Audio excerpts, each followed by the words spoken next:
Hey, it's James Murray. I'm in the Net News Ledger newsroom, and as part of our continuing coverage of the Nishnawbe-Aski Nation Election, I have Derek Fox back in the studio. Derek, welcome. How you doing, James? Pretty good. You've been on the trail. You've been working. Yes, I've been. Last place I was in Sault Ste. Marie to meet with a few chiefs there. I was up in Chapel Cree. Where else was I? Agoki, Deer Lake.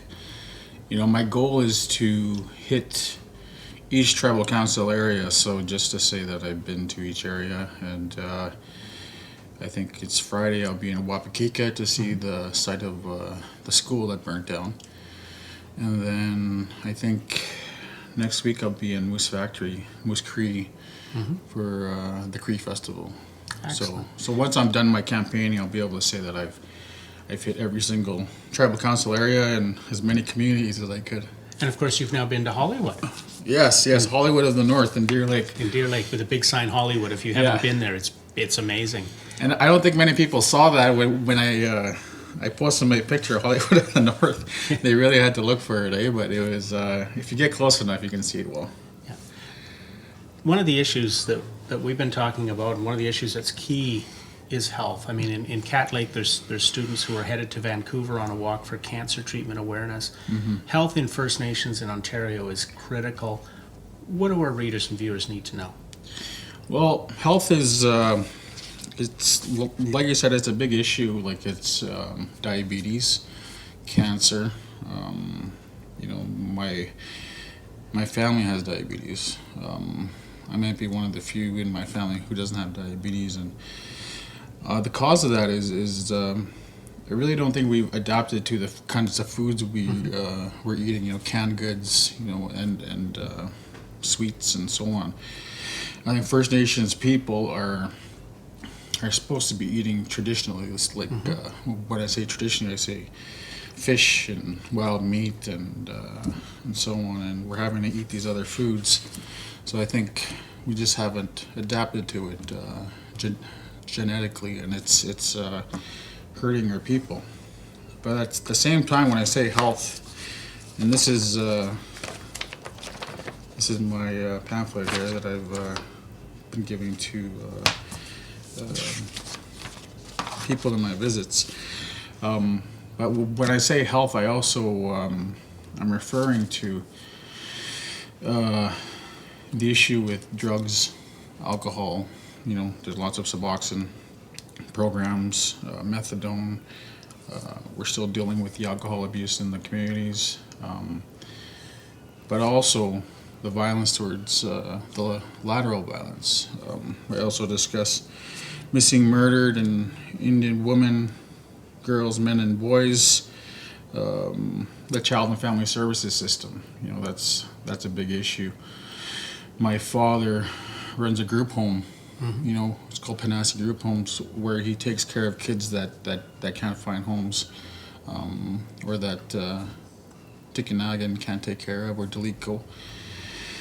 And I've worked with some of those kids. You know, a lot of them with troubled childhoods and so on.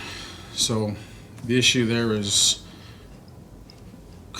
truth and reconciliation, right? It's when you talk about the residential schools and truth and reconciliation, what we're seeing with Child and Family Services is a continuation of the residential school legacy, right? You have kids being put in homes that probably aren't suited for them.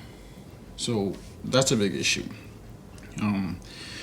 But then the option with health that I believe in as a former hockey player is healthy living through sports.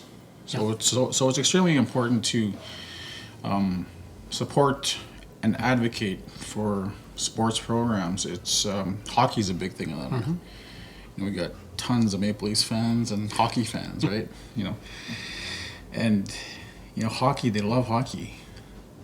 There's arenas in some communities, there's outdoor rinks in some communities, but it's important to ensure that the funding is there, or increased funding for sports programs. You know, things like Right to Play, and you know, those are programs that are needed in the North. And I know Lakehead University is engaged in some programs where they send athletes to the North to assist with the children. So sports, but healthy living through, back to what I talk about with education, right? When I was talking about education and my beliefs with education, I got those three pillars, right? I got the institutional education, I got the education on the land, and those two, education on the land, that involves hunting, fishing, and trapping, and healthy eating, right? So that's They all tie together. it all ties together, and it's ensuring that we eat healthy, play sports, we hunt, and the main goal is my vision is to see a nation that's economically independent. But you can't get any of that if you don't have a foundation. Yeah, that's the base. Yeah, that's the base. That's you need the capacity, the social capacity to support economic development. So some of the communities have that or are closer than others. Some not so much. Some are having to endure. Some have workers that are still engaging in treatment. Yeah. So you can provide jobs for them, but some of them may not be able to hold those jobs. Yeah. So it's important to ensure that there's capacity there to support that vision that I see for NAN. Yes. Yeah. I think that'll probably clarify a few things for a lot of people. Mm-hmm. I want to thank you for coming in again. Yes, thank Keep you. at it. Yes. Thank you, Miigwech. Yeah.